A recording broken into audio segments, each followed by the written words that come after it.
Terima kasih. Maaf, saya belum tahu namanya. Ya, sebelumnya marilah kita bersama-sama untuk bersikap anjali. Kita sama-sama menghormat Guru Agung. Namo tassa bhagavato arahato sama sambuddhassa. Namo tassa bhagavato arahato sama sambuddhassa. Namo tassa bhagavato arahato sama sambuddhassa. Ya, selamat malam, Romo Ramani, Bapak, Ibu, saudara-saudari sedama. Terpujilah Guru Agung Sang Buddha, Namo Buddhaya. Salam sejahtera untuk kita semua, Swastihotu. Sebelumnya, saya mengucapkan terima kasih atas kesempatan yang diberikan kepada saya untuk berbagi dhamma di KBTI Jawa Timur. Khususnya malam ini yang bertugas dari Wihara Amata Loka Ponggok, tapi keadaan memang karena masalah teknologi ya, kita tidak bisa pungkiri kalau misalnya ada beberapa masalah ya, tadi juga sedang mati lampu, kemudian juga ya hujan juga cuaca, jadi ini mungkin bisa mempengaruhi signal masing-masing, tapi ini bukan menjadi kendala ya.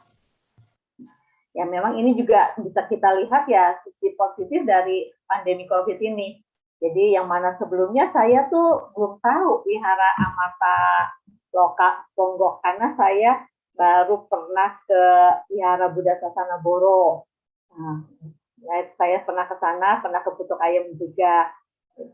Jadi ya untuk Jawa Timur hanya beberapa yang saya ketahui. Tapi malam ini kita sungguh berbahagia bisa bersama-sama berkumpul secara virtual untuk membahas dhamma. Malam ini saya akan mencoba berbagi dhamma dengan judul Menjalani Hidup dengan Bijaksana. Pastinya Romo, Ramani, Bapak, dan Ibu sering mendengar kata bijaksana atau kebijaksanaan. Ya.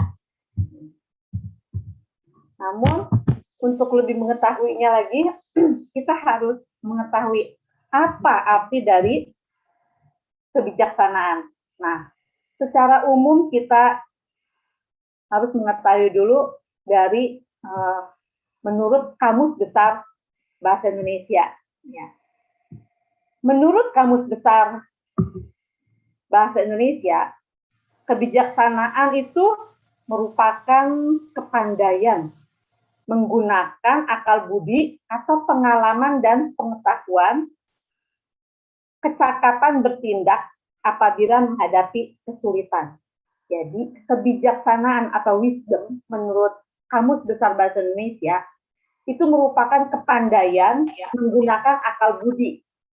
Ya, dari pengalaman dan juga dari pengetahuan, kecakapan bertindak apabila menghadapi kesulitan. Ya, tentunya kita di dalam kehidupan sehari-hari pastinya tidak ada jalan yang mulus ya. Pasti kadang kita juga menghadapi kesulitan. Cuma bagaimana caranya kita bisa menghadapi atau memecahkan masalah yang sedang kita hadapi. Nah, inilah diperlukan kebijaksanaan. Ya, kebijaksanaan yang menurut KBBI. Tapi kebijaksanaan yang merupakan keunikan yang dimiliki oleh Buddhisme. Tanpa adanya kebijaksanaan, Buddhisme ini akan tampak sama dengan agama-agama yang lain. Ya, seperti kalau misalnya kita lihat secara ajaran moral, kita bisa menemukan kesamaan dengan ajaran moral di agama lain. Ya. Namun ketika kita datang ke kebijaksanaan yang dimiliki oleh Buddhisme, kita akan menyadari bahwa Buddhisme ini memiliki keistimewaan yang tidak dimiliki oleh agama-agama lain.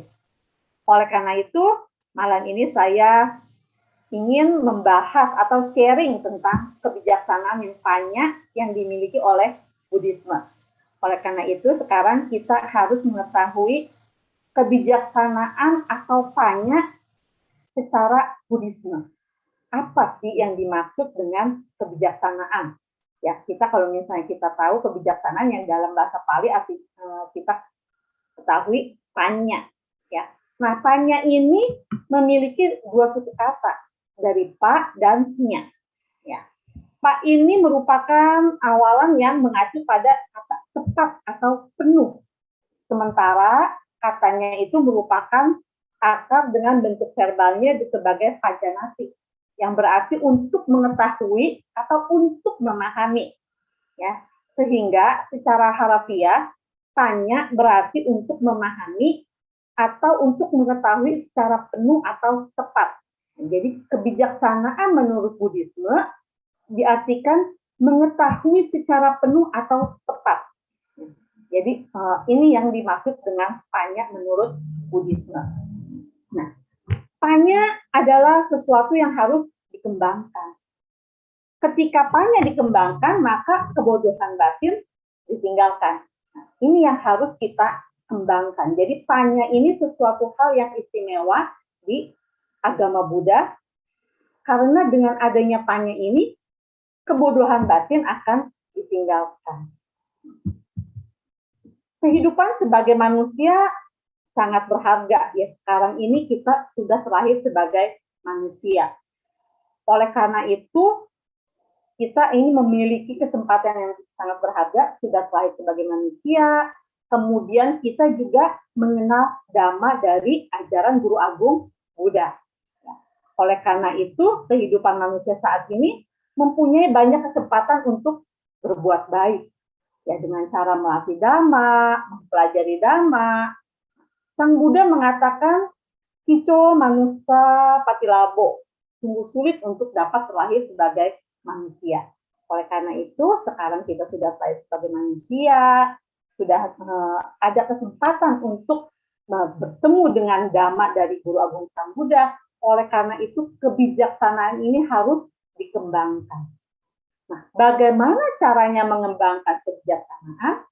Ada 3 cara untuk mengembangkan kebijaksanaan. Cara yang pertama yaitu dengan sutta mayapanya. Nah, saat ini kita semua sedang belajar, sedang mendengar. Kadang bisa juga dengan cara membaca. Nah, dengan cara mendengar, dengan cara membaca, ini bisa menumbuhkan kebijaksanaan. Saat ini ya kita secara teknologi setiap malam kita bisa mengikuti atau mendengar banyak dhamma yang diberikan oleh para biku atau para romo, ramani. Nah, inilah kesempatan kita untuk menumbuhkan kebijaksanaan melalui mendengar dengan sutta mayapanya. Ya, ini salah satu cara untuk mengembangkan kebijaksanaan. Oleh karena itu, ya pada malam hari ini, inilah salah satu cara bagaimana caranya kita untuk meningkatkan kebijaksanaan dengan mendengar. Kemudian yang kedua, cara untuk meningkatkan kebijaksanaan dengan cara kita berpikir secara logika. Nah, setelah kita mendengar dan kita membaca buku-buku dhamma, itu pun harus kita pelajari, kemudian kita pikirkan secara logika. Kalau misalnya di dalam kehidupan sehari-hari seperti tadi, bagaimana caranya kita bisa mengatasi suatu masalah, nah ini pun dibutuhkan kebijaksanaan. Nah, dengan cara kita sudah mengetahui teorinya seperti apa, kemudian di kehidupan sehari-hari pastinya kita akan bertemu dengan masalah atau ya sesuatu hal yang harus kita menghadapi. Bagaimana caranya kita memecahkan masalah atau menghadapi masalah tersebut, ini diperlukan kebijaksanaan. Oleh karena itu kita harus introspeksi, harus berpikir apa ya yang sudah saya terima, apa ya yang sudah saya pelajari, kemudian apa yang bisa saya praktekkan di dalam kehidupan sehari-hari dalam menghadapi masalah. Nah, ini cara kita mengembangkan kebijaksanaan dengan cara cinta mayapanya, kebijaksanaan yang cara yang kedua. Kemudian cara yang ketiga dengan bawana mayapanya. Apa yang dimaksud dengan bawana mayapanya? Yang dimaksud dengan bawaan namanya panya yaitu kebijaksanaan yang didapat dengan cara bermeditasi. Oleh karena itu, kita sebagai murid dari Guru Agung Sang Buddha, kita memang harus bermeditasi. Karena betapa Gautama merealisasi kebudahan dengan cara bermeditasi. Oleh karena itu, kita sebagai murid dari Guru Agung Buddha, ya kita harus mengikuti apa yang sudah diajarkan. Ya, dengan salah satunya dengan cara bermeditasi. Nah, inilah 3 hal yang harus kita kembangkan untuk kita bisa memiliki kebijaksanaan. Nah, ya, panya yang harus dikembangkan. Ketika panya dikembangkan, maka kebodohan batin ditinggalkan. Jadi ini sesuatu hal yang sangat penting, ya, harus kita kembangkan kebijaksanaan ini. Seperti yang tadi saya katakan, kehidupan sebagai manusia ini sungguh sulit untuk terlahir sebagai manusia, ya. Tapi kita sekarang ini sudah terlahir sebagai manusia. Oleh karena itu, di kehidupan saat ini kita harus mengisi dengan hal-hal yang baik. Bagaimana caranya kita mengisi hal-hal dengan hal-hal yang baik? Ya, kita salah satunya dengan berdana, menjalankan sila, bermeditasi. Kadang juga kita berpikir kehidupan manusia ini terasa mungkin kita merasa kehidupan ini bisa panjang. Ya, ada yang berusia sampai berapa? Ada yang 80 tahun, kemungkinan juga ada kalau misalnya di daerah mungkin ada juga kali yang bisa umur panjang ya Pak ya, bisa sampai 100 tahun gitu. Tapi kalau misalnya kita lihat ternyata ya kehidupan manusia ini sungguh amat sangat singkat. Oleh karena itu ya kehidupan sekarang ini sangat berharga. Oleh karena itu harus kita isi dengan hal-hal yang baik, baik melalui pikiran, melalui ucapan, dan juga melalui perbuatan. Nah, seperti yang kita ketahui di Samyutta Nikaya kelompok khotbah tentang Mara, ada percakapan antara Sang Buddha dengan Mara. Sang Buddha pada suatu ketika sedang menetap di Rajagaha di hutan bambu di Taman Suwaka Tupai. Nah, pada waktu itu Guru Agung Buddha berkata, "Para biku, usia kehidupan manusia ini sangat singkat. Seseorang harus pergi menuju kehidupan berikutnya. Seseorang harus melakukan hal-hal yang bermanfaat. Karena seseorang yang telah dilahirkan tidak mungkin menghindari kematian. Seorang yang berusia panjang hidup selama 100 tahun atau sedikit lebih lama. Tapi, seperti yang tadi dikatakan, seseorang yang telah dilahirkan tidak mungkin menghindari kematian. Apakah ada seseorang yang sudah lahir tidak mati? Guru Agung Buddha saja meninggal parinibbana. Orang kaya, pengusaha, atau para biku, ya semua juga pasti mengalami kematian. Karena semua makhluk yang sudah dilahirkan pasti mengalami kematian. Lahir mati, tidak ada yang bisa terbebas dari kematian kecuali makhluk tersebut sudah terbebas dari kekotoran batin. Sudah terbebas dari loba dosa moha, ya sudah mencapai tingkat kesucian arahat, bisa merealisasi nibbana dan tidak terlahirkan kembali. Tetapi kita-kita ini yang masih banyak kekotoran batin, yang masih berlatih untuk mengikis kekotoran batin, ya kita pasti akan mengalami kematian. Nah, oleh karena itu, kita saat ini harus melakukan hal-hal yang bermanfaat. Mengisi setiap waktu dengan hal-hal yang baik. Kita berusaha berpikir yang baik.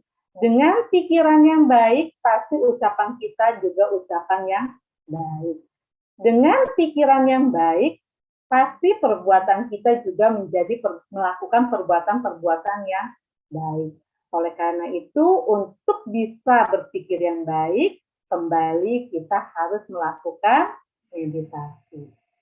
Kita harus melatih pikiran kita menjadi melakukan pikiran-pikiran yang baik, sehingga ucapan dan perbuatan kita menjadi hal-hal yang baik. Nah, kemudian pada saat Guru Agung Buddha berkata kepada para biku, ya saya ulangi lagi, tadi Guru Agung Buddha berkata kepada para biku, usia kehidupan manusia ini sangat singkat. Seseorang harus pergi menuju kehidupan berikutnya. Seseorang harus melakukan hal-hal yang bermanfaat, karena seseorang yang telah dilahirkan tidak mungkin menghindari kematian. Seorang yang berusia panjang, hidup selama 100 tahun atau sedikit lebih lama. Nah, kemudian Mara si jahat mendatangi Sang Buddha dan berkata kepada beliau dalam syair begini, siang dan malam tidak berlalu dengan cepat. Kehidupan belum berakhir. Umur kehidupan makhluk-makhluk bergulir panjang, bagaikan roda kereta mengelilingi sumbunya. Nah, Guru Agung Buddha mengatakan kalau kehidupan ini sangat singkat, tetapi Mara mengatakan kalau kehidupan ini sangat panjang. Dari di sini, bagaimana? Apakah kita merasa kehidupan ini sangat panjang? Kalau misalnya kita ingat sekarang sudah bulan November, tahu-tahu sudah tanggal 5 ya, sekarang sudah tanggal 6 lagi, cepat sekali ya. Oleh karena itu Sang Buddha mengatakan kepada Mara itu, siang dan malam berlalu dengan cepat. Kehidupan segera berakhir. Usia kehidupan makhluk-makhluk semakin berkurang. Bagaikan air di anak sungai. Kemudian Mara si jahat lenyap dari sana. Nah ini dikutip dari Samyutta Nikaya kelompok khotbah tentang Mara. Guru Agung mengatakan siang dan malam berlalu dengan cepat. Kehidupan akan segera berakhir. Usia kehidupan makhluk-makhluk semakin berkurang, bagaikan air di anak sungai. Nah, oleh karena itu, kita yang malam ini bisa berkumpul secara virtual, bisa mendengarkan dhamma, ini merupakan suatu hal yang sangat baik, suatu berkah utama. Ya, oleh karena itu, ya ini juga salah satu cara kita mengisi kehidupan dengan hal-hal yang baik. Karena ya seperti kita ketahui, tadi pagi kita lagi ngapain ya? Mungkin kita lupa tadi pagi ngapain, siang ngapain, kerja apa yang sudah kita lakukan. Karena waktu ini sangat berlalu dengan cepat. Nah, ada 7 perumpamaan yang menggambarkan kehidupan amat sangat singkat. Tapi saya tidak akan membahas keseluruhannya, saya akan mengambil 1 atau 2 macam saja. Ya, ini juga diambil dari kitab suci Anguttara Nikaya, Sataka Nipata Pali. Di situ dikatakan di Anguttara Nikaya kalau misalnya kehidupan ini bagaikan setetes embun yang di ujung rumput akan lenyap dengan cepat pada saat matahari terbit. Demikian pula kehidupan manusia ini bagaikan setetes embun, pendek, terbatas, dan singkat.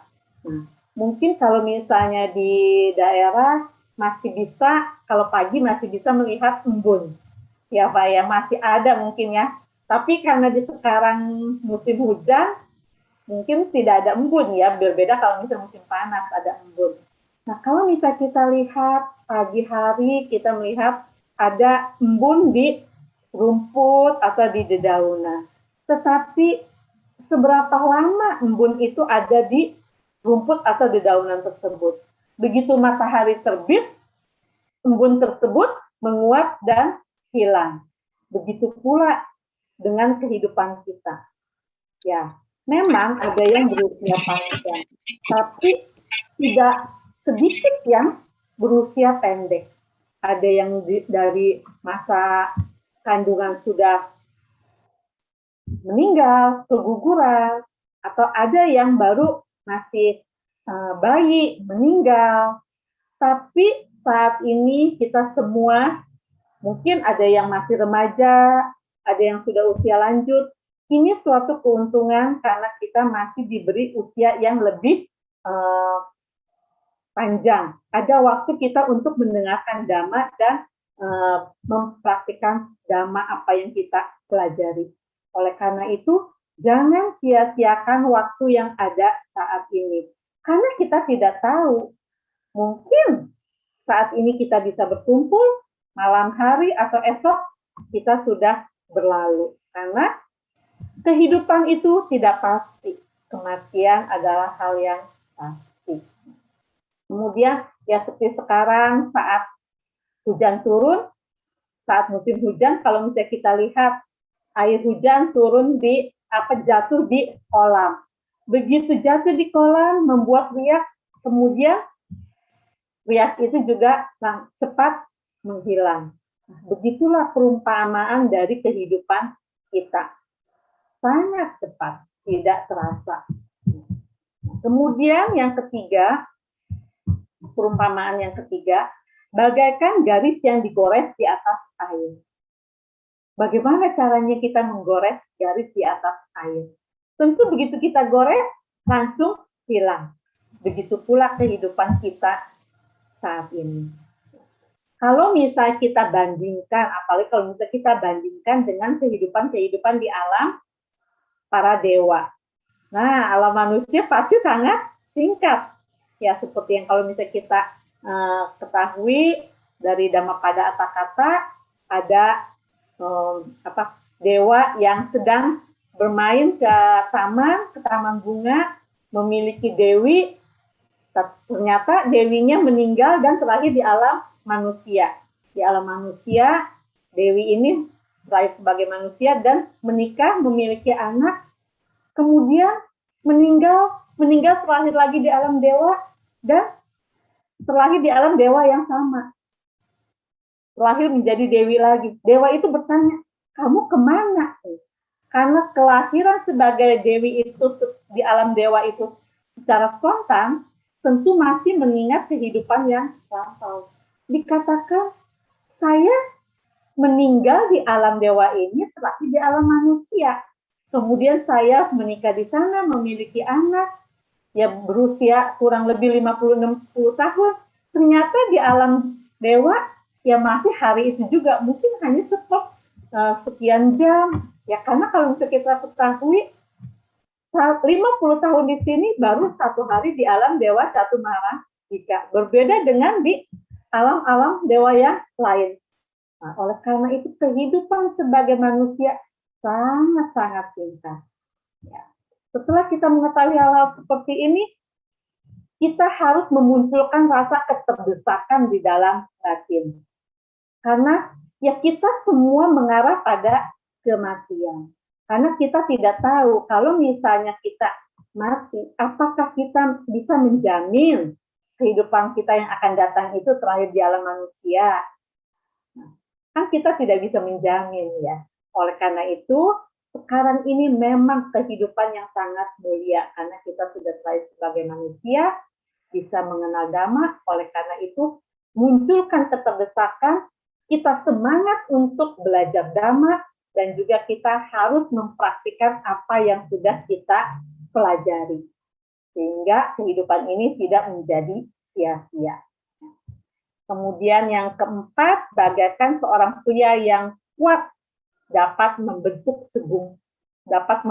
segumpal ludah di ujung lidahnya dan meludahkannya keluar dengan mudah. Ya seperti itu kalau kita meludah sangat cepat ya. Inilah perumpamaan kehidupan kita. Kemudian perumpamaan yang lain, bagaikan sepotong daging yang dibuang ke dalam panci besi yang dipanaskan, sepanjang hari akan terbakar, habis dengan cepat dan tidak bertahan kuat. Demikian pula kehidupan manusia ini bagaikan sepotong daging yang dibuang ke panci panas, pendek, terbatas, dan singkat. Kemudian perumpamaan yang terakhir, bagaikan sapi potong yang akan dibawa ke tempat penyembelihan atau rumah jagal. Setiap satu kakinya diangkat, dia akan semakin dekat dengan kematian. Demikian pula kehidupan manusia ini bagaikan ternak yang dibawa untuk disembelih. pendek, terbatas, dan singkat. Nah, inilah 7 perumpamaan yang menggambarkan kehidupan amat sangat singkat. Kembali kita bagaimana caranya menjalani hidup secara bijaksana. Kita juga harus mengetahui ciri-ciri dari orang bijaksana. Kemudian setelah kita mengetahui, cobalah kita introspeksi kepada diri kita sendiri. Apakah saya ini sudah menjadi orang yang bijaksana? Kalau saya belum menjadi orang yang bijaksana, bagaimana caranya saya bisa menjadi orang yang bijaksana? Oleh karena itu, mari kita ketahui apa sih 10 ciri orang yang bijaksana. Nah, ciri-ciri orang yang bijaksana ini saling berpasangan, ada 10, jadi ada 5 pasang. Yang pasangan yang pertama yaitu orang bijaksana mengemban tanggung jawab yang menjadi tanggung jawabnya. Dan tidak mengemban tanggung jawab yang bukan tanggung jawabnya. Seperti pada malam hari ini, pastinya ada yang bertugas sebagai host, bertugas sebagai pemimpin puja bakti, ada juga yang bertugas yang lainnya. Nah, semua mengerjakan atau mengemban tugasnya yang sudah diberikan, tetapi tidak melakukan apa yang bukan menjadi tanggung jawabnya. Ya, jadi seperti misalnya, kalau misalnya Bapak A diberi tanggung jawab sebagai host, ya tidak melakukan tanggung jawab yang lainnya, karena yang lainnya pasti sudah ada yang bertugas. Tapi yang memang ini harus kita pelajari. Kadang ada juga sih orang ingin semua dikerjakan sendiri. Oleh karena itu, setelah kita mengetahui hal ini, ya kita coba mengemban tanggung jawab yang diberikan. Kalau misalnya sudah diberikan satu tanggung jawab, ya misalnya sebagai host, ya kita harus bertanggung jawab dengan baik. Ya, berbeda kalau misalnya seperti masalah internet atau masalah mati lampu, ya itu kan hal di luar kendali kita. Ya, tapi ya pasti saya di sini percaya Bapak, Ibu yang ada di sini, yang sedang berkumpul, yang sedang mendengarkan Dhamma, pasti mengemban tanggung jawab yang diberikan dengan baik. Oleh karena itu, ya pada malam hari ini, walaupun ada masalah internet, atau misalnya ada masalah mati lampu, ya masalah hujan juga mempengaruhi internet, ini bisa berjalan dengan baik, karena semua mengemban tanggung jawab dengan baik. Kemudian, ciri yang ketiga dan keempat, melihat apa yang boleh sebagai boleh. Kemudian melihat apa yang tidak boleh sebagai tidak boleh. Apa yang dimaksud melihat apa yang boleh sebagai boleh dan apa yang tidak boleh sebagai tidak boleh. Nah, kita sebagai murid dari Guru Agung Sang Buddha, kita harus mengerti semuanya, ya kita percaya dengan hukum karma. Kalau misalnya kita melakukan suatu hal yang baik, ya kita lakukan. Ini boleh kita lakukan. Karena perbuatan baik ini ya akan menghasilkan hal-hal yang baik, mengondisikan hal-hal yang baik. Ini yang harus dilakukan. Kita harus banyak-banyak melakukan perbuatan baik. Jangan, kalau misalnya kadang dulu juga mungkin karena belum mengenal Dhamma, ada ya seperti kepercayaan begitu. Bukan berarti kepercayaan yang lain itu tidak baik, tetapi setelah kita mengetahui Dhamma, ya pastinya kita berpegang kepada Dhamma dari ajaran Guru Agung Buddha. Ya, jadi kita melakukan hal-hal yang baik. Inilah apa yang boleh kita lakukan sebagai boleh, kemudian apa yang tidak boleh kita tidak lakukan. Ya. Tentunya sesuatu hal yang buruk itu tidak kita lakukan, ya berarti ini sesuatu hal yang tidak boleh kita lakukan. Kemudian melihat pelanggaran sebagai pelanggaran. melihat bukan pelanggaran sebagai bukan pelanggaran. Apa yang dimaksud dengan pelanggaran sebagai pelanggaran? Nah, kita kembali berpegang kepada ajaran Guru Agung Buddha, ya kita sebagai umat awam, kita memiliki sila, kita memiliki Pancasila. Oleh karena itu, ini yang harus kita pegang. Kita harus praktikkan di dalam kehidupan sehari-hari. Kita harus berusaha untuk tidak membunuh. Kita tidak melanggar. Tidak ada yang melihat nih. Saya bisa menyakiti makhluk lain. Bisa menyakiti binatang. Kita jangan pernah beranggapan seperti itu. Karena apa yang merupakan pelanggaran, itu suatu pelanggaran. Walaupun orang lain tidak melihat, tetapi diri sendiri mengetahui. Oleh karena itu, kita juga harus memiliki rasa malu kepada diri sendiri. Kalau kita melakukan perbuatan buruk, atau kalau misalnya kita melakukan pelanggaran. Ya, ini. Dan juga kita merasa takut akan akibat dari pelanggaran yang kita lakukan. Walaupun orang lain tidak melihat, tetapi diri sendiri mengetahui dan melihatnya. Oleh karena itu, ya ini yang dikatakan melihat pelanggaran sebagai pelanggaran. Melihat bukan pelanggaran sebagai bukan pelanggaran. Oleh karena itu, bagaimana caranya kita bisa melaksanakan Pancasila dengan baik? Kita harus mengembangkan Pancadhamma dengan baik. Ya, kita harus mengembangkan pikiran cinta kasih, belas kasih, ya. Kita juga harus puas dengan apa yang kita miliki, puas dengan satu suami atau satu istri. Kita harus juga jujur dan juga harus memiliki sati sampajanya.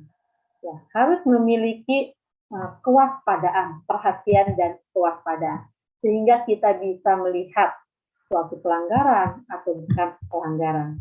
Ya, ini yang bisa kita praktikkan sehingga kita bisa menjadi orang yang bijaksana. Kemudian melihat kebenaran sebagai kebenaran. Melihat apa yang bukan kebenaran sebagai bukan kebenaran. Apa yang dimaksud dengan kebenaran sebagai kebenaran? Tentunya kita bisa melihat ajaran dari Guru Agung Buddha ini merupakan suatu kebenaran. Dan apabila kita misalnya menghadapi suatu masalah, jangan pernah kita berpaling kepada yang lain, karena itu bukan kebenaran. Kita harus mengetahui kebenaran sebagai kebenaran, melihat apa yang bukan kebenaran sebagai bukan kebenaran. Jadi kita harus mengetahui Dhamma ini sebagai sesuatu hal yang benar. Yang lain ya, di luar Dhamma, ya itu bukan suatu kebenaran. Kemudian melihat peraturan sebagai peraturan, melihat apa yang bukan peraturan sebagai bukan peraturan. Jadi inilah 10 ciri orang yang bijaksana. Bagaimana caranya kita bisa menjadi orang bijaksana? Kita harus berpegang kepada ajaran Guru Agung Buddha. Setelah kita mengetahui, kembali kita harus praktikkan dalam kehidupan sehari-hari. Sehingga kita bisa menjadi orang yang bijaksana. Menjalani kehidupan ini juga menjalani kehidupan secara bijaksana. Dengan cara kita menjalani kehidupan secara bijaksana, sehingga kita bisa mengikis kekotoran batin. Dengan mengikis kotoran batin, ya ini tahap demi tahap kita bisa menjadi orang yang bijaksana. Kemudian di dalam Anguttara Nikaya Tika Nipata Pali, juga dikatakan ada 3 jenis kebijaksanaan. Ada kebijaksanaan dengan orang yang kebijaksanaan terbalik, orang dengan kebijaksanaan bagaikan pangkuan, dan juga ada orang dengan kebijaksanaan luas. Apa yang dimaksud dengan 3 jenis kebijaksanaan ini? Ya, yang kita ketahui pada malam hari ini juga Bapak, Ibu, saudara-saudari sedama berkumpul di wihara. Ya, ada yang di wihara, beberapa macam wihara ya. Ada wihara tadi Amarta Loka, kemudian juga ada Wihara Buddha Sasana Boro. Nah, ada kadang umat datang ke wihara mengikuti puja bakti, duduk di tempat yang disediakan. Kemudian pada saat biku memberikan dhamma yang indah di awal, indah di pertengahan, indah di akhirnya. Tetapi ada umat yang tidak konsentrasi, tidak sama sekali mendengarkan apa yang diberikan oleh para biku tersebut. Kemudian pada saat berdiri dan pulang, umat tersebut tidak mengetahui apa yang diberikan oleh biku tersebut. Nah, inilah yang dikatakan dengan kebijaksanaan terbalik. Yang diumpamakan seperti kalau misalnya ada kendi, kendinya itu terbalik. Kalau kendi terbalik, bagaimana caranya mengisi air? Tentunya tidak bisa diisi dengan air.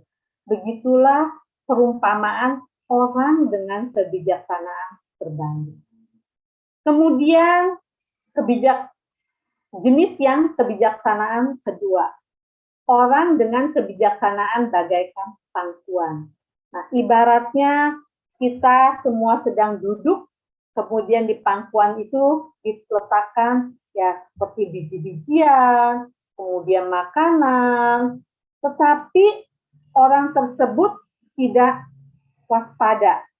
Pada saat berdiri, ya berdiri saja, apa yang ada di pangkuannya itu semua tumpah. Nah, ini diibaratkan seseorang pergi ke wihara untuk mendengarkan dhamma. Tetapi memang pada saat biku memberikan dhamma yang indah pada awalnya, indah pada pertengahannya, indah pada akhirnya, didengarkan. Tetapi pada saat berdiri, tidak hati-hati, kemudian apa yang sudah didengar itu tidak diingatnya, terlupakan. Jadi pada saat mendengarkan, pada saat duduk, ya didengarkan. Tetapi begitu berdiri, lupa semuanya. Nah, inilah jenis yang kedua. Kemudian jenis yang ketiga, orang dengan kebijaksanaan luas. Nah, seseorang pergi ke wihara untuk mendengarkan dhamma. Biku memberikan dhamma indah di awalnya, indah di pertengahannya, indah di akhirnya. Kemudian pada saat umat itu berdiri, masih mengingat apa yang diberikan, apa yang diajarkan oleh biku. Dhamma yang diajarkan indah pada awalnya, indah pada pertengahannya, indah pada akhirnya. Kemudian di kehidupan sehari-harinya juga terus diingat dan dipraktikkan. Nah, inilah kebijaksanaan luas. Diumpamakan seperti kendi yang ditaruh, mulutnya yang ditaruh ke atas, kemudian diisi oleh air. Tentunya kendi ini bisa terisi penuh dengan air. Nah, begitulah perumpamaan orang dengan kebijaksanaan luas. Dan saya percaya Bapak, Ibu, saudara-saudari sedama yang berada saat ini yang sedang berkumpul secara virtual, yang sedang mendengarkan dhamma yang saya berikan, sharing dhamma yang saya berikan, semoga semuanya ini memiliki kebijaksanaan yang nomor 3. Mengingat apa yang diberikan, kemudian pada kehidupan sehari-hari terus diingat dan dipraktikkan. Sehingga kita di dalam kehidupan sehari-hari bisa menjalani kehidupan secara bijaksana. Ini yang bisa saya sampaikan pada malam hari ini. Semoga sharing dhamma yang saya berikan bisa menambah pengetahuan bagi kita semua dan bisa kita praktikkan dalam kehidupan sehari-hari sehingga kita bisa menjadi lebih baik lagi, dan kita bisa menjadi orang yang bijaksana. Selanjutnya saya kembalikan kepada Bapak. Terima kasih.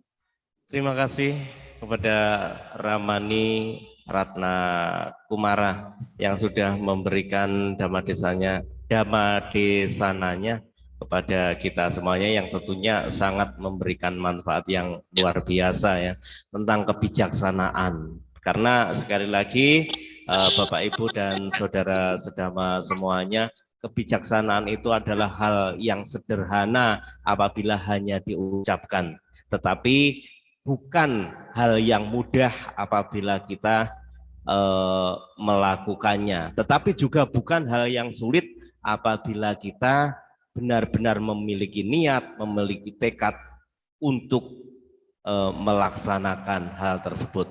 Nah, untuk Bapak Ibu, para Romo, saudara sedama yang berbahagia, malam hari ini kita memiliki kesempatan yang sangat luar biasa untuk sharing Dhamma bersama Ramani Ratna Rukmanah. Untuk itu saya silahkan ya untuk saudara-saudara semuanya mungkin memiliki pertanyaan seputar kebijaksanaan atau bahkan mungkin pertanyaan yang lain.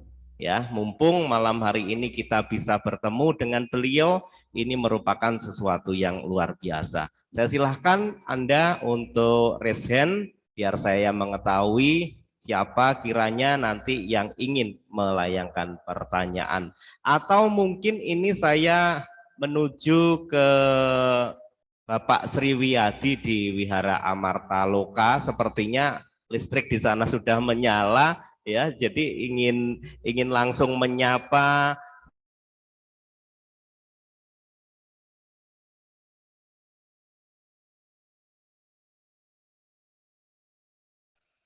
masih mencari catatan kiranya Pak Sri ya di Amarta Loka. Yang lainnya juga saya silakan waktunya. Ya Pak Sri masih mempersiapkan, sepertinya pindah ya dari wihara ini pindah ke kediamannya. Oh ya. Iya. Mungkin Silakan. masih lampu ya di mungkin. Silakan Pak Sri. Ya, selamat malam semuanya. Ya, selamat malam. Ya, kami mewakili Wihara Amarta Loka mohon maaf. Tadi sempat mati lampu. Dan kebetulan agak lama karena lampunya itu yang mati adalah tower trafonya di pusat. Jadi mati. Dan kebetulan setelah selesai puja bakti, umatnya sudah pulang, Pak. Jadi kita ada di rumah. Ya, kita menyikapinya juga dengan bijaksana, Pak Sri ya. Meskipun ada kendala seperti itu. Langsung saja saya silahkan ke Mas Pentel untuk menghandle acaranya. Oke, terima kasih Pak Sri. Terima kasih. Dan di sini ada Bapak Tato HS, silahkan Pak Tato. Yang sudah raise hand, mungkin ada pertanyaan tentang kebijaksanaan ini atau tentang yang lain. Silahkan Pak Tato. Baik, terima kasih. Ini saya memang benar-benar mau tanya ini. Terima kasih Ramani. Ini memang berbicara tentang kebijaksanaan. Memang di agama Buddha ini akhir-akhir ini kita bisa menjadi referensi publik karena memang ada istilah moderasi dalam agama dunia menjadi salah satu jargon ya di Kementerian Agama. Sehingga kalau berbicara tentang moderasi atau moderat, ini pasti sangat identik sekali dengan ajaran agama Buddha yang tentunya selalu mengajarkan tentang panya atau keseimbangan batin atau kebijaksanaan. Nah, yang mau saya tanyakan adalah biasanya dalam praktek kebijaksanaan ini kita seringkali sulit membedakan antara bijaksana dengan ketidaktegasan karena dua-duanya ini menempatkan posisi kita di tengah sehingga kadang muncul rasa keraguan-keraguan untuk memilih, untuk bersikap sehingga orang lain sering mengatakan bahwa orang yang bijaksana ini menjadi orang yang tidak tegas di Ramani. Bagaimana bagaimana cara membedakannya dan rujukan ajaran agama Buddha yang paling sesuai. Terima kasih Ramani. Ya. Mungkin bisa diulangi, sepertinya Ramani juga sedikit bingung mendengar suara Pak Tato ya. Perbedaan antara bijaksana dengan apa Pak Tato? Oh iya, perbedaan antara bijaksana dengan tidak tegas. Oh, tidak tegas. Baik, baik. Kita omongnya dan. Ya, baik. Jadi begini, Ramani, yang ditanyakan oleh Pak Tato tadi, apa sih sebenarnya perbedaan antara bijaksana dan tidak tegas? Karena dengan kita terlalu lembut, itu nantinya akan dibilang tidak tegas, padahal kelembutan yang disampaikan itu adalah salah satu bentuk kebijaksanaan agar umat itu atau orang lain itu tidak tersinggung dan sebagainya, tetapi itu dinilai kurang tegas atau tidak tegas. Demikian yang ditanyakan. Silakan. Baik, terima kasih untuk pertanyaannya. Bagus sekali nih Pak. Ya, memang di dalam kehidupan sehari-hari, apalagi kalau misalnya kita di organisasi ya Pak ya, kita harus memiliki kebijaksanaan, tetapi juga kita harus tegas agar organisasi ini bisa berjalan dengan lancar. Nah, bagaimana caranya membedakan bijaksana dengan tegas, tidak tegas atau tegas begitu seperti itu ya Pak Tato ya? Ya, kalau misalnya ada suatu masalah di dalam organisasi, memang sebaiknya kita juga harus berpegang kepada ucapan yang benar. Apa yang dimaksud dengan ucapan yang benar? Ya, kita harus ada faktanya, ada alasannya, bermanfaat, dan tepat waktu. Nah, ini juga harus kita lihat. Nah, dalam memberi, misalnya ada solusi atau pemecahan masalah, ya tentunya kita juga berkata dengan baik, bukan dengan misalnya dengan nada tinggi, tetapi kita harus bicara misalnya supaya tidak menyinggung, mungkin bisa kita berdua dulu, jangan di depan orang lain, tetapi juga kita harus lihat apakah waktunya tepat atau tidak. Kalau misalnya waktunya belum tepat, ya jangan kita bicarakan saat itu. Kita tunggu waktu yang tepat. Waktu yang tepat, kita bicarakan berdua dulu, apa masalahnya. Kemudian kita cari solusinya untuk memecahkan masalah tersebut. Kalau misalnya sudah kita lakukan seperti itu, ternyata seseorang itu misalnya tidak berubah, ya apa yang harus kita lakukan? Apa yang harus kita ambil keputusan? Ya, mungkin kita 2 kali kita bicarakan lagi. Tetapi kalau misalnya memang orang itu tidak bisa berubah, tidak bisa menjadi lebih baik, ya tentunya kita harus mengambil tindakan yang tegas. Ini pun merupakan salah satu hal yang bijaksana. Ya, awalnya kita mencoba membantu orang tersebut untuk bisa menjadi lebih baik. Ya, mungkin bisa lebih spesifik nggak Pak? Masalahnya antara misalnya di dalam masalah apa bijaksana dengan tidak tegas ini, sehingga ya kita bisa lebih real lagi gitu Pak.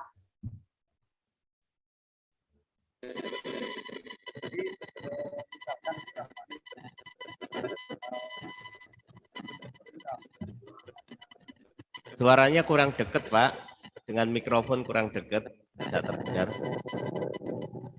Ya maaf, ulang ya.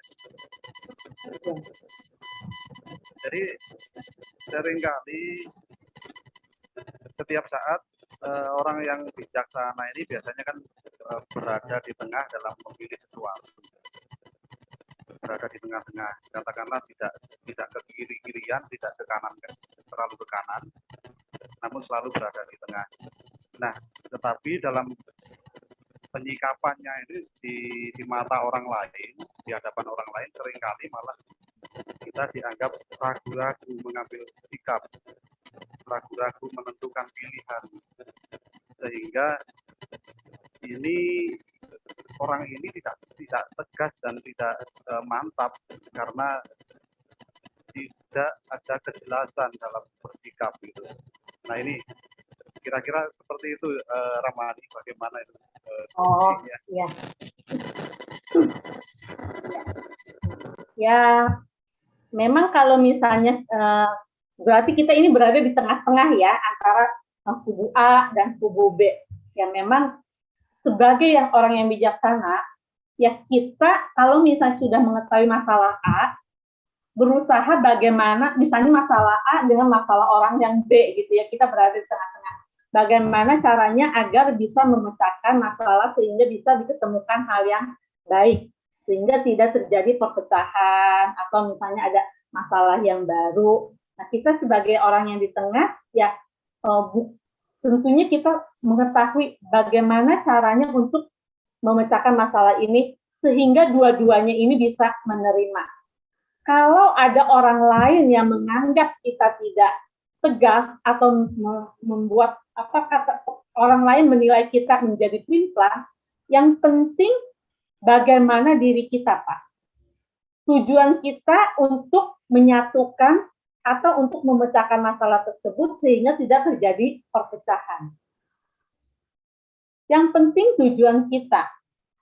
Karena kalau misalnya kita tidak maksudnya kalau misalnya ada masalah itu tidak kita pikirkan dengan jangka panjang, misalnya secara saat ini saja, untuk kepentingan saat ini saja, mungkin saja di kemudian hari ini menjadi suatu permasalahan yang baru.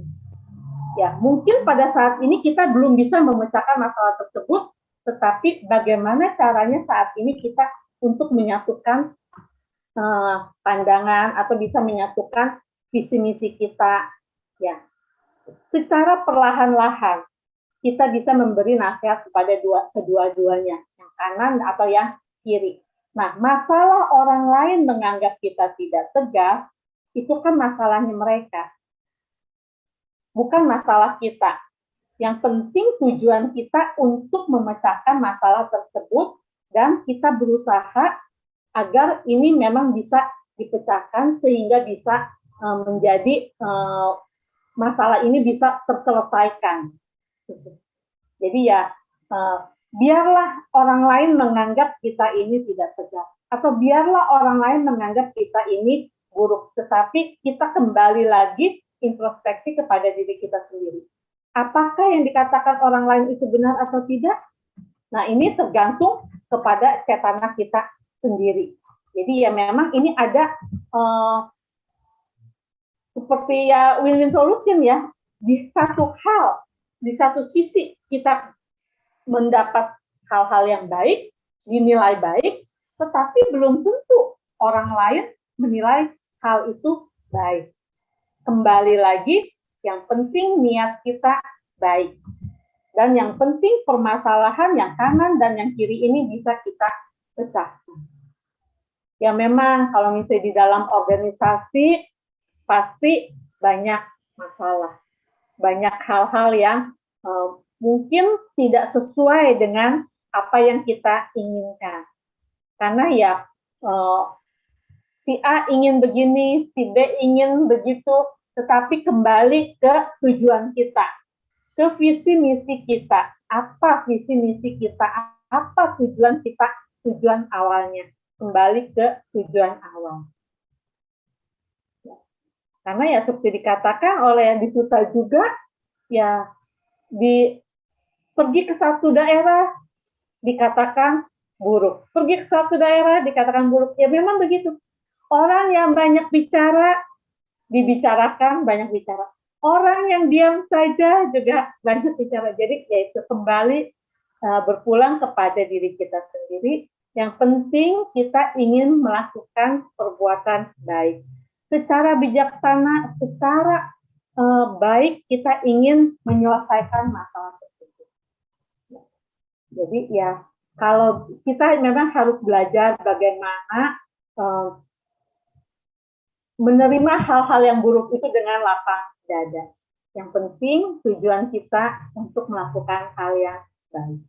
Sehingga kita ya di dalam hal menyelesaikan masalah orang lain pun ini kita belajar menjadi orang yang bijaksana.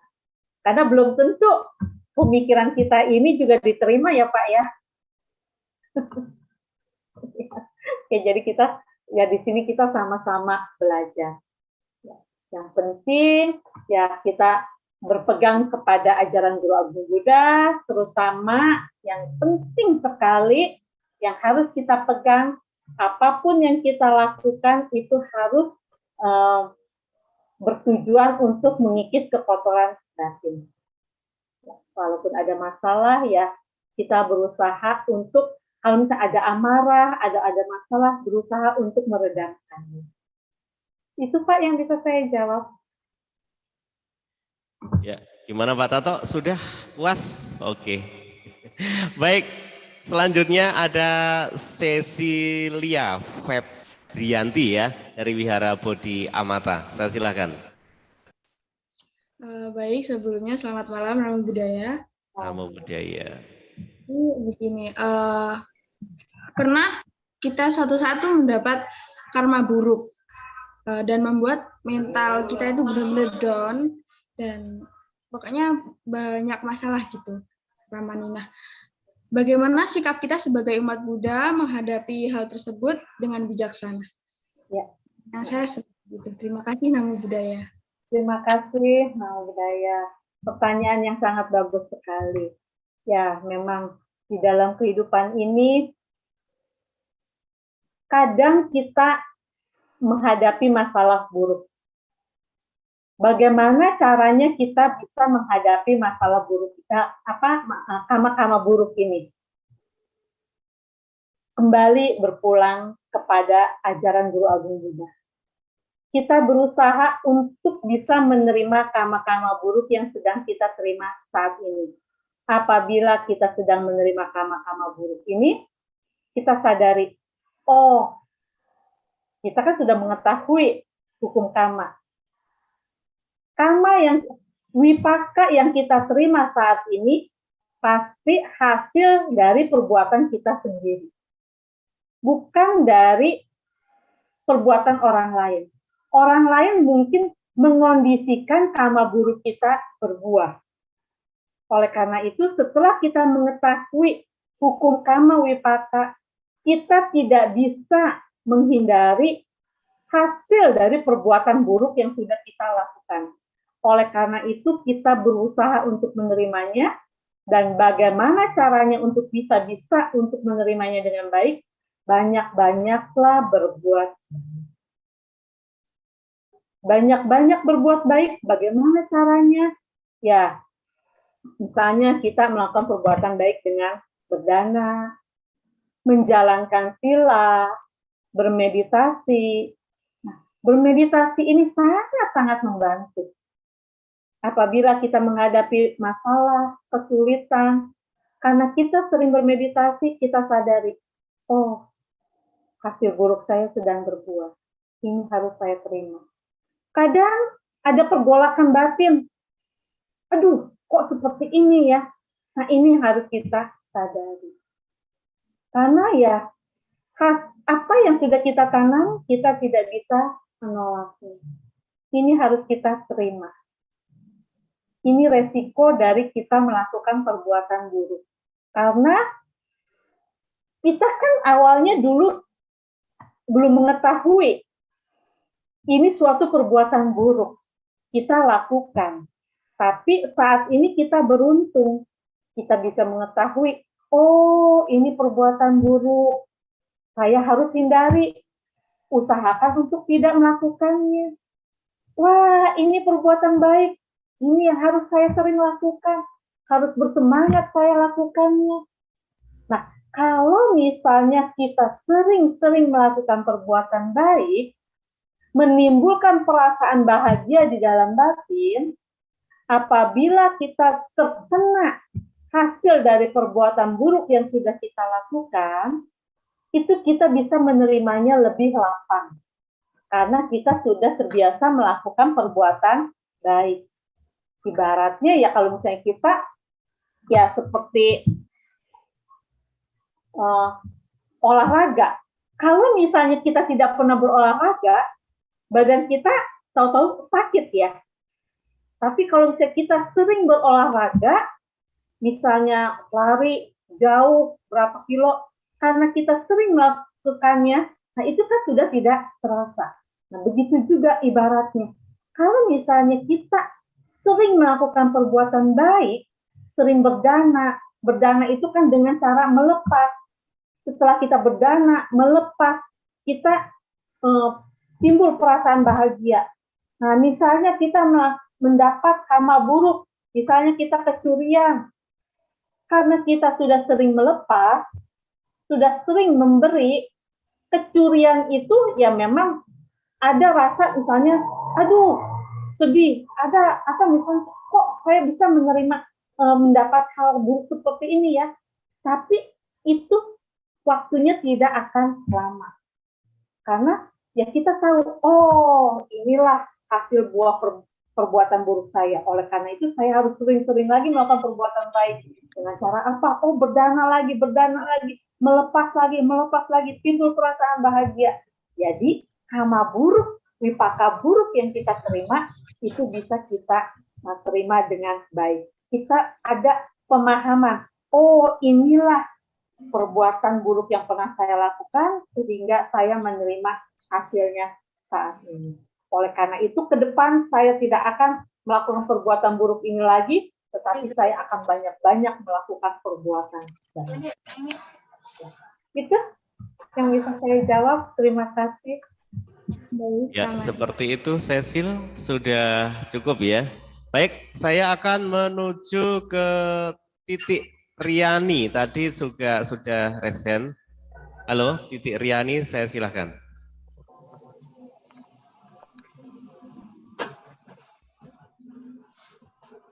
Ya, sekali lagi atau kemana? Titik Riani tadi resen, iya, ini dia. Silakan. Terima kasih Mas Penter atas waktu yang diberikan kepada saya. Selamat malam, Ramani Ratna Rukmana. Perkenalkan, nama saya Titik. Di sini pada malam hari ini saya mau bertanya, mengapa dalam hidup ini, walaupun belum pernah ketemu, terkadang kita mempunyai rasa tidak suka dengan seseorang tersebut. Padahal kita nggak pernah disakiti dan kita juga nggak merasa bermusuhan dengan dia. Nah, di sini yang mau saya tanyakan, apa yang harus kita kembangkan dalam diri kita supaya tidak lagi mempunyai sifat seperti itu? Apakah kebijaksanaan di sini juga ikut berperan? Demikian pertanyaan saya. Terima kasih atas jawabannya. Terima kasih Bu Titi, pertanyaan yang sangat bagus sekali. Ya, memang kadang kita bertemu dengan seseorang yang kita belum pernah kita kenal. Ya seperti saat ini, saya dengan Bu Titi juga baru pertama kali bertemu ya. Tapi mudah-mudahan tidak ada rasa tidak enak. Ya, karena ya seperti kita ketahui, kehidupan kita ini bukan hanya kehidupan saat ini saja. Kehidupan kita ini sudah tidak terhitung lagi berapa banyak kehidupan kita yang lalu. Nah, mungkin saja di kehidupan yang lalu kita pernah bertemu dengan orang tersebut, ya mungkin kita pernah melakukan kesalahan pada dia atau dia pernah melakukan kesalahan pada kita, sehingga di kehidupan sekarang begitu pertama kali kita melihat kok ada rasa marah atau rasa tidak enak seperti itu. Ya, itu kemungkinan ada di kehidupan yang lampau kita pernah bertemu. Nah, bagaimana caranya supaya kita bisa menghilangkan rasa yang tidak nyaman seperti itu? Karena kan ya kita sudah mengetahui ajaran dari Guru Agung Buddha, ini ada perasaan yang tidak enak kan jadinya ya Bu ya, ada perasaan yang mengganjal. Nah, itu pun sudah bagus. Karena Bu Titi sudah merasakan hal yang tidak nyaman tersebut. Perhatikan rasa yang tidak nyaman itu. Sadari, kok kenapa ya saya tidak ada rasa tidak nyaman seperti itu? Kemudian kita kembangkan. Semoga beliau berbahagia. Semoga saya berbahagia. Semoga beliau berbahagia. Nah, dengan kita menyadari hal perasaan yang tidak enak di dalam batin kita ini, ya perasaan yang tidak enak itu setelah kita sadari pasti akan berkurang rasa tidak enak. Apalagi kita kembangkan perasaan cinta kasih, pasti perasaan yang tidak menyenangkan itu akan berkurang. Berbeda kalau misalnya sekarang saya sudah mengenal dengan Bu Titi, kemudian saya melakukan kesalahan. Bu Titi misalnya marah seperti itu, muncul perasaan tidak nyaman, muncul lagi kemarahan. Ini tentu akan lebih lama menghilangkan kemarahan tersebut. Berbeda dengan orang yang tadi, karena kan kita tidak mengenalnya. Ya kita baru melihat saja, loh kok ada rasa tidak suka ya. Kemudian kita sadari rasa tidak suka yang di dalam batin kita itu akan lebih cepat padam dibandingkan dengan orang yang sudah kita kenal. Nah, seperti saat ini, malam ini kita bisa berkumpul bersama walaupun secara virtual. Tetapi ternyata sepertinya pada malam hari ini batin kita semua senang dan bahagia karena kita bisa berkumpul bersama, mendengarkan dhamma pada saat yang sama. Ini kemungkinan di kehidupan yang lampau pun kita pernah bersama, berkumpul dan bersama-sama membahas dhamma. Oleh karena itu, malam ini kita bisa bersama kembali membincangkan, kembali mempelajari dhamma Guru Agung Sang Buddha. Itu Bu Titi, ya. Jadi, ya, untuk mengembangkan kebijaksanaan harus kita sadari. Ya, terima kasih Ramani. Ya, terima kasih untuk Ibu Titi Riani ya, dan luar biasa sekali. Mudah-mudahan setelah mendapatkan pencerahan dari Ramani tadi, Bu Titi tidak gampang menyimpulkan bahwa dia waktu itu telah dan sebagainya, seperti itu ya. Baik, untuk penanya selanjutnya silahkan, masih saya persilahkan di sini, ya silahkan. Ya, ada Bapak Sutikno dari Tulungagung, silahkan Bapak. Baik, selamat malam semuanya. Ramani Ratna Rukmana.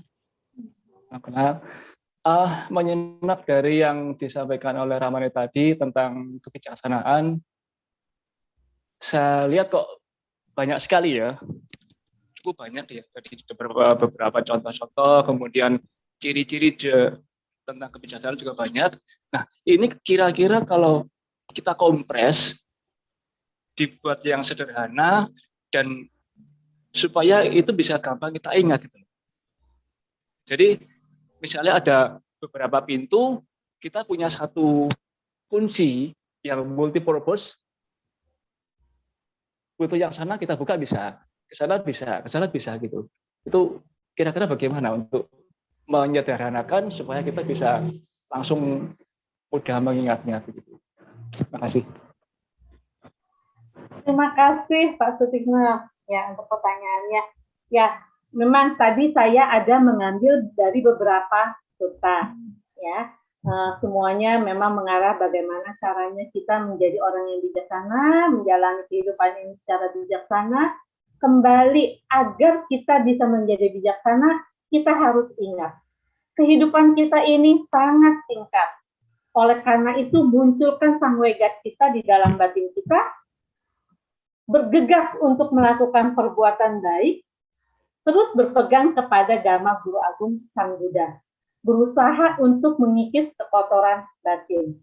Kita mempraktikkan ajaran yang sudah diajarkan oleh Guru Agung Buddha, kita praktikkan di dalam kehidupan sehari-hari.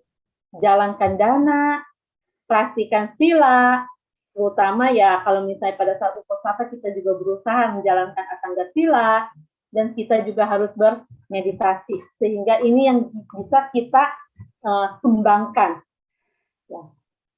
Kita harus berpegang, harus mengetahui mana yang baik, mana yang tidak baik, mana yang benar, mana yang tidak benar. Nah, untuk bisa mengetahui mana yang baik dan tidak baik, mana yang benar atau yang tidak benar, kembali kita berpegang, apakah ini menambah kekotoran batin atau mengikis pada kekotoran batin.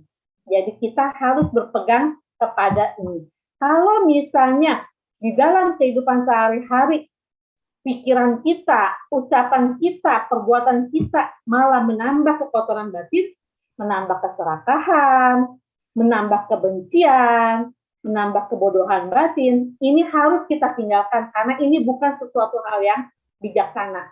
Tetapi kalau misalnya kita berdana dengan cara melepas, dengan mempraktikkan sila, bermeditasi, ini yang harus kita praktikkan karena ini menuju kepada kepengikisan kekotoran batin. Mengurangi keserakahan, mengurangi kebencian, mengurangi kebodohan batin. Jadi di dalam jalan mulia berunsur 8, inilah yang termasuk dua ini, pandangan benar dan pikiran benar yang merupakan kebijaksanaan.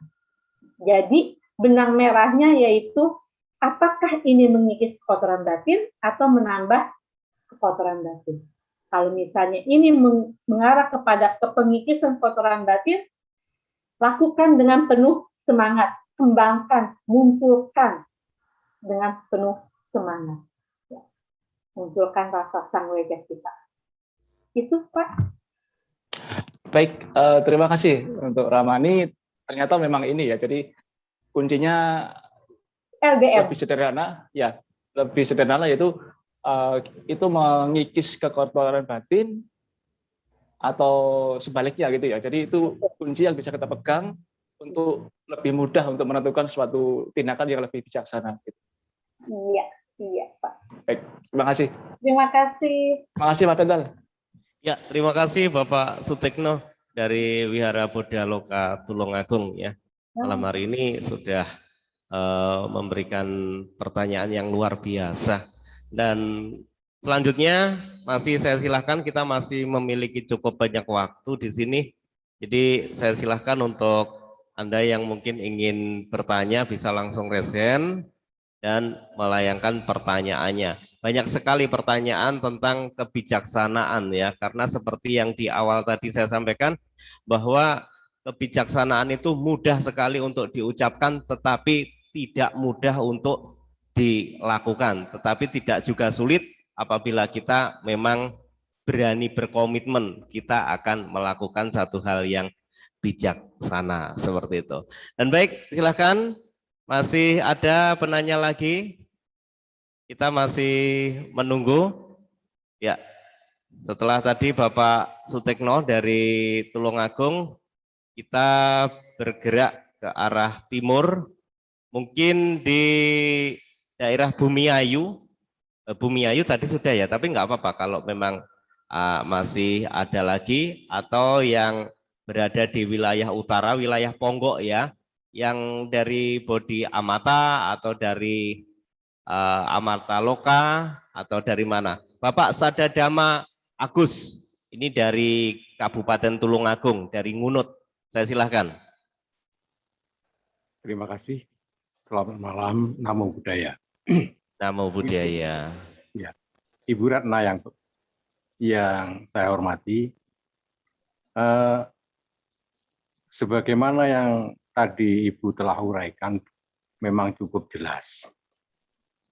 Yang perlu kami tanyakan, apakah mungkin seseorang yang menjalankan sila dengan baik, tapi mereka tidak melaksanakan samadhi, apakah kebijaksanaannya bisa muncul? Yang pertama itu. Dan yang kedua, sebagaimana yang kita ketahui di khalayak umum, mereka pada dasarnya tidak berdasarkan pada Dhamma Sang Buddha. Tapi kalau saya lihat, ada kebijakan-kebijakan yang muncul pada mereka. Jadi, apakah kebijaksanaan itu harus beragama Buddha? Terima kasih. Ya, terima kasih Pak Agus, pertanyaannya saya bagus ya. Untuk pertanyaan yang pertama, seseorang menjalankan sila, tetapi tidak menjalankan meditasi. apakah kebijaksanaannya itu bisa berkembang? Tentunya kalau misalnya kita lihat, untuk bisa panya ini berkembang, harus menjalankan meditasi. Karena yang kita ketahui di Jalan Mulia Berunsur 8, yang bisa kita ringkas dengan sila samadhi panya, itu saling berhubungan, saling mengondisikan. Dengan menjalankan sila yang baik, meditasi akan menjadi lebih mudah kokoh. Meditasi kokoh, meditasi berkembang, panya berkembang. Panya berkembang, silanya juga semakin kokoh. Meditasinya semakin berkembang, panyanya berkembang. Jadi, Jalan Mulia Berunsur 8, sila, samadhi, panya harus dilaksanakan secara bersama-sama. Tidak bisa sila saja, tidak bisa panya saja, tidak bisa meditasi saja. Jadi ini harus dilaksanakan secara bersama-sama.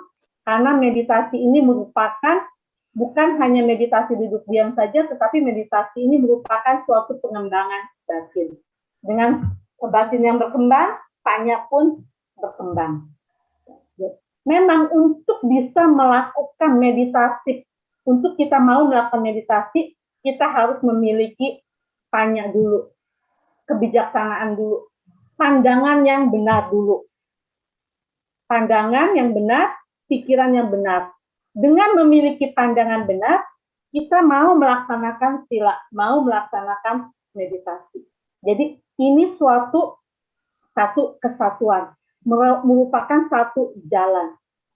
Oleh karena itu ya memang dengan melaksanakan sila harus dimunculkan keinginan untuk bermeditasi.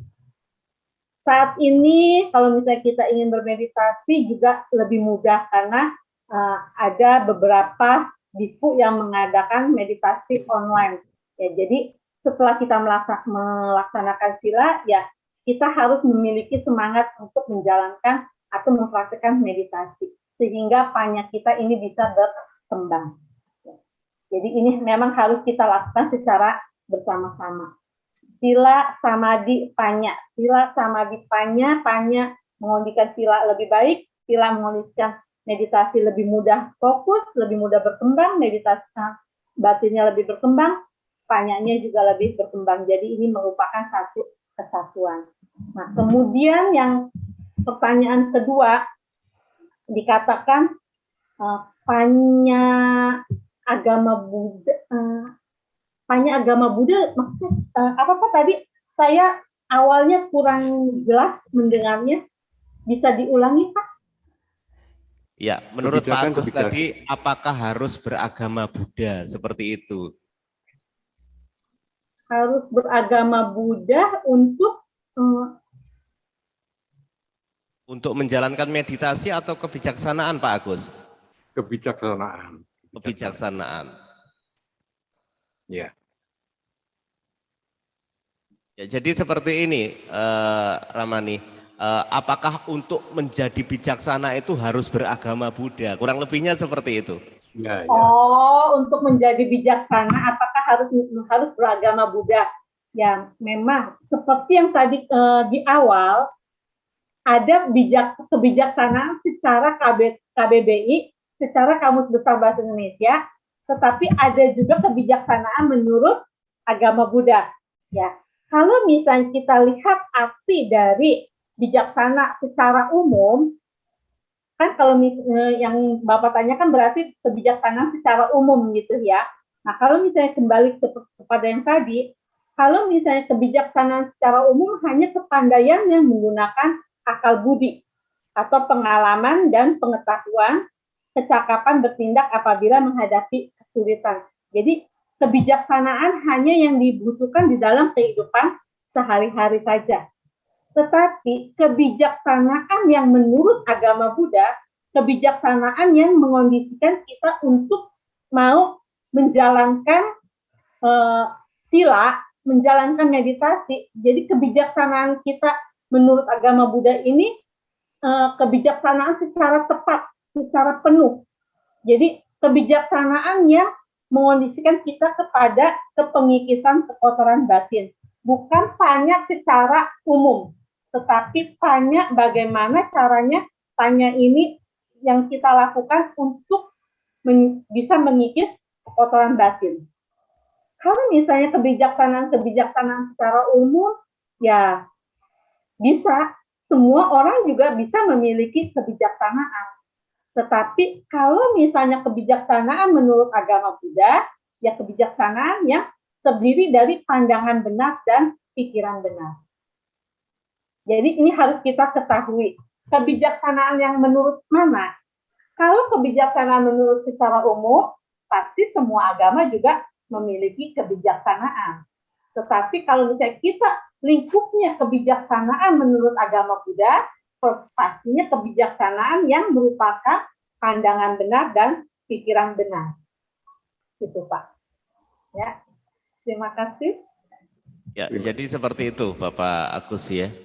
Mudah-mudahan Bapak Agus sudah memahami dengan apa yang disampaikan oleh Ramani barusan. Demikian Pak Agus, nggih? Nggih, matur nuwun. Baik. Saya lanjutkan untuk penanya selanjutnya. Di belakangnya Pak Agus ada siapa? Silahkan Pak. Di belakangnya Pak Agus, kita masih ada beberapa menit lagi untuk bertanya di kesempatan yang sangat baik sekali pada malam hari ini. Karena sangat jarang, atau bahkan ini yang pertama ya, pertama kita bertatap muka, bertemu dengan Ramani Ratna Rukmana ini, yang tentunya memberikan wawasan yang luar biasa kepada kita. Tentunya dalam hal kebijaksanaan ya untuk malam hari ini. Ya, di sini ada dari Wihara Amarta Loka, Bapak Sriwiyadi, saya silahkan. Ya, selamat malam Ramani. Semoga sehat ya Ramani ya. Ya, saya mau tanya Ramani. Ini kan tentang kebijaksanaan. Ya maaf tadi saya tidak nyimak dari awal, jadi saya melihat menyaring-nyaring gitu aja. Nah, ini yang mau saya tanyakan Ramani. Tentang kebijaksanaan, kan saya perumah tangga. Nah, perumah tangga kan harus menghidupi anak istri dan juga harus berdana juga. Nah, kalau saya harus berdana banyak ke kegiatan sosial misalkan, terus kegiatan agama misalkan. Nah, apakah ada gitu loh dari ajarannya Buddha yang ada di Sutta mungkin, di Dhammapada mungkin, atau di mana yang mengajarkan kebijaksanaan kita menggunakan harta kekayaan sebagai perumah tangga, karena saya perumah tangga Ramani. Itu terima kasih Ramani. Terima kasih Pak Sriwidadi ya. Ya, sebagai perumah tangga kita juga berusaha untuk memenuhi kebutuhan rumah tangga. Memenuhi kebutuhan untuk istri, untuk anak, ya. Tetapi kita juga ingin berdana untuk sosial, berdana untuk keagamaan. Ada Pak di Sutta. Kalau misalnya sebagai seorang rumah tangga, itu kita bisa bagi 50, 25, 25. Kalau misalnya sebagai pengusaha ya, kalau misalnya sebagai pengusaha 50 keuntungan 50% kita gunakan untuk mengembangkan usaha, 25% kita gunakan untuk kehidupan rumah tangga, 25% ini kita bisa simpan untuk misalnya jaga-jaga, atau bisa kita lakukan untuk melakukan suatu kegiatan sosial. Tetapi kalau misalnya kita sebagai seorang pekerja yang mendapat gaji bulanan, itu juga bisa kita bagi juga. Ya tetap sama 50% ya misalnya untuk kehidupan rumah tangga, 25% ya kita simpan, 25% itu bisa kita gunakan untuk melakukan perbuatan-perbuatan baik dengan berdana. Tetapi kalau misalnya penghasilan kita ini pas-pasan misalnya, apakah saya ingin berdana, tetapi penghasilan saya ini hanya pas-pasan. Kembali kita ingat, yang dimaksud berdana bukan hanya dalam bentuk materi, bukan hanya dalam bentuk uang. Kalau misalnya penghasilan saya saat ini terkena imbas dari COVID, sehingga penghasilan saya menurun, penghasilan saya menjadi pas-pasan. Aduh, saya jadi tidak bisa berdana ya. Jangan pernah berpikir berdana itu hanya dalam bentuk materi. Karena berdana bisa dalam bentuk, misalnya dalam bentuk tenaga. Misalnya, kalau misalnya di wihara ada biku mau pergi kemana, kita punya kendaraan, ya bisa kita membantu dengan kendaraan. Atau misalnya di wihara mau ada kerja bakti, ya kita bisa berdana tenaga. Atau bisa juga berdana, misalnya orang lain function, melepas makhluk hidup, harus misalnya beli binatang yang sedang ingin terancam kehidupannya. Tetapi apakah kita sudah berdana kehidupan di rumah? Misalnya ada kecoa di rumah, apakah kita sudah berdana kehidupan? Itu juga kita bisa berdana kehidupan. Kita ambil kecoanya, kita buang, nah itu juga suatu dana. Jadi dalam hal berdana tidak hanya dalam bentuk materi. Berdana rasa aman, ada orang yang melakukan membuat kita sakit hati, lah sudah kita lepaskan saja, kita maafkan saja dia, itu pun sudah berdana. Jadi kembali lagi, berdana bukan hanya dalam bentuk materi, berdana bukan hanya dalam bentuk uang, tetapi bisa kita lakukan dengan banyak macam. Nah, sekarang kita sehat, kita pergi ke PMI, kita berdonor darah, itu pun sudah berdana. Tidak perlu berdana, tidak dalam bentuk materi atau tidak dalam bentuk uang, tetapi kita bisa berdana dalam bentuk ya donor darah. Ini bisa kita lakukan. Ya, itu Pak yang bisa saya jawab. Jadi tetap semangat, tetap melakukan perbuatan baik. Kita lakukan berdana. Banyak macam kita bisa melakukan dana. Yang penting kita juga harus menjalankan sila. Dengan menjalankan sila, kita juga sudah menjalankan dana. Jangan lupa meditasi. Ya. Gimana Pak Sriwiyadi? Sudah cukup? Ya, terima kasih Ramani. Ya, mungkin jawabannya baguslah menurut saya ya. Ya, memang itu yang namanya jadi pertanyaan. Kadang ya itu saya kurang bijaksana. Kalau punya uang itu saya habiskan, Ramani. Ya, tapi terima kasih Ramani. Semoga Ramani selalu sehat. Ya, terima kasih.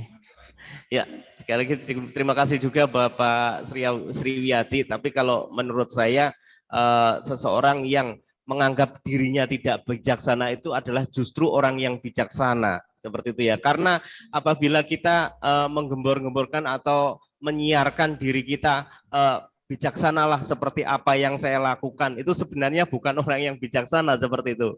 Benar Ramani ya. Jadi kebijaksanaan itu seperti yang disampaikan Bapak Sriwiyadi tadi ya, merasa dirinya tidak bijaksana, merasa dirinya belum bijaksana. Itulah hal yang luar biasa. Sekali lagi terima kasih Bapak Sriwiyadi. Dan di belakang Bapak Sriwiyadi masih ada penanya lagi, saya silahkan. Kita masih ada beberapa menit, mungkin ini satu pertanyaan terakhir, mungkin saya silahkan. Jadi saya kasih kesempatan satu kali lagi untuk bertanya. Sebelum kebersamaan kita yang menyenangkan malam hari ini kita akhiri. Ya, silahkan. Kalau tidak ada, maka akan saya ambil kesempatan ini untuk juga bertanya ya Ramani. Seperti tadi Ramani menyinggung mengenai function. Nah, ini pernah saya alami bersama dengan teman-teman ya. Kita ingin function waktu itu, kita membeli katakanlah ikan ya, ikan lele ya. Banyak sekali di sini yang beternak lele. Dan kita membelinya ternyata waktu itu tidak ke pasar. Ya kan sudah ada anjuran untuk function itu adalah makhluk yang sudah terancam keselamatannya. Tapi justru kita membelinya di peternak, padahal itu masih memiliki kenyamanan di dalam kehidupannya. Tetapi kita membelinya di situ dan kemudian kita menebarkannya di sungai yang ternyata sungai tersebut sudah dilirik oleh para pemancing. Dan di situ otomatis ikan-ikan yang kita tebarkan, yang kita fungsikan itu tadi justru tidak berumur panjang. Selain kita tidak bijaksana, apakah kita memiliki karma buruk dari apa yang sudah kita lakukan ini? Demikian Ramani. Terima kasih untuk pertanyaannya Pak. Ya, memang kalau misalnya kita mau function juga kita harus melakukannya secara bijaksana. Ya seperti tadi yang dikatakan oleh Bapak, ya kalau misalnya benar, kalau misalnya udah tahu itu ya kita jangan memesan misalnya lele itu memiliki sudah memiliki tempat yang nyaman, kita lepaskan malah menjadi udah di ujung sana sudah ditunggu oleh pemancingnya. Nah oleh karena itu kita juga harus melakukannya secara bijaksana ya, karena ya tanpa sengaja kita justru malah menjerumuskan nyawa si makhluk lele tersebut ya. Dan bukan hanya lele sih, seperti kalau misalnya kita mau function burung, juga kita sudah pesan ke tukang burung, Pak besok saya mau function ya sekian puluh burung. Nah itu kan jadi memang burungnya sudah berterbangan lagi enak-enaknya malah ditangkap. Belum kita lepaskan dia sudah merasa tersekat, sudah mati. Jadi ya ini juga diperlukan kebijaksanaan dalam kita melakukan perbuatan baik yang di sini yaitu function ya, ini juga harus kita pikirkan. Ya memang kalau misalnya kita mau ya untuk function kita lihat dari makhluk yang sedang terancam kehidupannya. Dan juga kita harus lihat apakah di tempat ini membuat makhluk tersebut bisa menjadi bebas. Karena saya juga pernah sih melakukan function di sebelah sini, di sebelah sana udah ditunggu oleh anak-anak yang sudah pakai tempat untuk menyaring si ikan tersebut ya. Jadi ya memang harus kita lihat. Tetapi kalau misalnya memang kejadian seperti itu, ya kan kita juga tidak bisa menghindarinya ya, karena kan semuanya juga memang sudah ada kama wipakanya. Ya mungkin ya kamanya si binatang itu si lele tersebut. Jadi ya kita juga harus ya kalau misalnya kita sudah tahu memang itu mengakibatkan si makhluk tersebut malah jadi terancam, ya kita tidak lakukan. Tetapi kalau misalnya kita tidak tahu, ya itu kan sudah kama wipakanya si makhluk tersebut. Ya, jadi itu kembali kita harus bisa menerimanya. Itu Pak. Itu terus karmanya buat kita yang tadinya awalnya itu berusaha untuk melakukan kebajikan, tapi ternyata justru menjerumuskan, itu karmanya bagi kita gimana, Rama? Kembali ke cetananya Pak. Cetana awal. Cetana awal kan Bapak ingin berbuat baik. Kalau misalnya kita mau melakukan perbuatan baik, kembali kita ingatkan, kembali kita harus ingat, sebelum melakukan perbuatan baik, pikiran kita harus baik. Pada saat kita melakukan perbuatan baik, pikiran kita juga harus baik. Setelah kita melakukan perbuatan baik, kondisikan pikiran kita juga baik dan berbahagia. Kalau misalnya, seperti tadi Bapak katakan, oh ternyata di sana ada pemancing. Jangan pernah kita menyesali perbuatan baik yang sudah kita lakukan. Kita niat awal melakukan perbuatan baik. Tetapi setelah kita tahu hal itu, lain waktu kita tidak melakukan lagi. Nah pastinya kan itu sudah tidak dilakukan lagi ya Pak ya, tetapi kita melakukan fase dengan mencari makhluk yang memang sudah terancam nyawanya. Jadi itu juga sudah bijaksana. Jadi sudah mengetahui, oh ini perbuatan baik, perbuatan benar, tetapi mengondisikan hal yang tidak baik. Itu jadi sudah ada kebijaksanaan, sudah bisa menilai, oh ini lain waktu, saya tidak melakukannya lagi. Nah, dengan tidak melakukannya lagi, itu juga sudah suatu kebijaksanaan. Nanti saya akan melakukannya lagi dengan misalnya di tempat yang lain yang tidak ada pemancing atau yang orang lain tidak mengetahuinya. Gitu. Jadi kembali ke cetana awal. Kita kondisikan awalnya baik, pikirannya baik, pada saat melakukannya pikiran kita baik, setelah kita melakukannya pikiran kita baik, kondisikan juga perasaan bahagia. Kenapa harus kita munculkan perasaan bahagia? Karena setelah kita ada perasaan bahagia, setelah kita melakukan suatu perbuatan baik, pikiran kita, perasaan kita menjadi bahagia, itu akan mengondisikan kita mau lagi untuk melakukan hal baik tersebut. Tetapi kalau misalnya kita sudah melakukan perbuatan, misalnya awalnya baik, pada saat melakukan perbuatan itu baik menjadi bahagia, tetapi setelah melakukan perbuatan baik timbul atau muncul perasaan kecewa, perasaan marah, atau misalnya perasaan yang tidak menyenangkan, tentunya di kemudian hari kita tidak mau melakukan perbuatan itu lagi. Iya enggak? Oleh karena itu, munculkan perasaan bahagia. Sehingga kita mau melakukan perbuatan baik itu lagi. Itu yang bisa saya jawab. Ya, terima kasih Ramani. Dan pertanyaan saya ini tadi merupakan pertanyaan terakhir di sesi kita hari ini. Dan sekali lagi di sini saya mengucapkan banyak terima kasih atas waktunya Ramani di tengah kesibukannya, di tengah seharusnya weekend ya, malam minggu seperti ini kumpul bersama keluarga, tetapi justru kita umat di Blitar dan Tulungagung mengundang Ramani untuk bergabung bersama kita di sini untuk memberikan ceramah damai yang luar biasa. Sekali lagi terima kasih dan mohon maaf apabila ada kekurangan dalam kami menyambut, dan saya selaku host juga mengucapkan terima kasih dan mohon maaf tulusnya apabila apa yang saya sampaikan dan membagi waktu dan sebagainya kurang dan tidak berkenan. Saya mohon maaf yang setulus-tulusnya Ramani. Ya, terima kasih, saya juga diberi kesempatan untuk berbagi pada malam hari ini, karena saya juga masih belajar, jadi apa yang saya berikan juga ini juga menjadi introspeksi pada diri saya sendiri, jadi kita semua sama-sama belajar untuk menjadi lebih baik lagi, dan menjadi orang yang bijaksana. Terima kasih atas kesempatan yang diberikan. Ya, sekali lagi terima kasih, dan sebelum kita akhiri seperti biasanya kepada saudara-saudara semuanya yang saat ini masih di sini, silahkan untuk on cam ya, kita akan foto bersama. Silahkan. Di sesi ini silahkan untuk on cam semuanya. Saya masih menunggu, masih ada beberapa yang belum on di sini. Oke. Ya.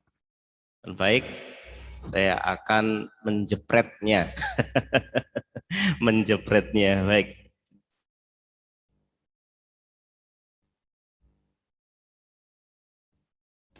Ini keyboardnya agak gelap bentar. Oh iya, di sini.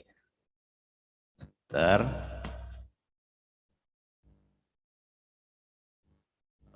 Oke, sekali lagi masih ada yang tertutup.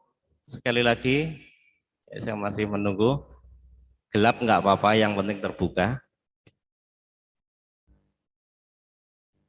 Ya, terima kasih sekali lagi untuk Ramani Ratna Rukmana yang malam hari ini telah meluangkan waktunya, dan juga untuk para Romo, kemudian untuk Bapak Sriwiyadi dari Amartaloka yang tadi sudah menyelenggarakan puja bakti juga.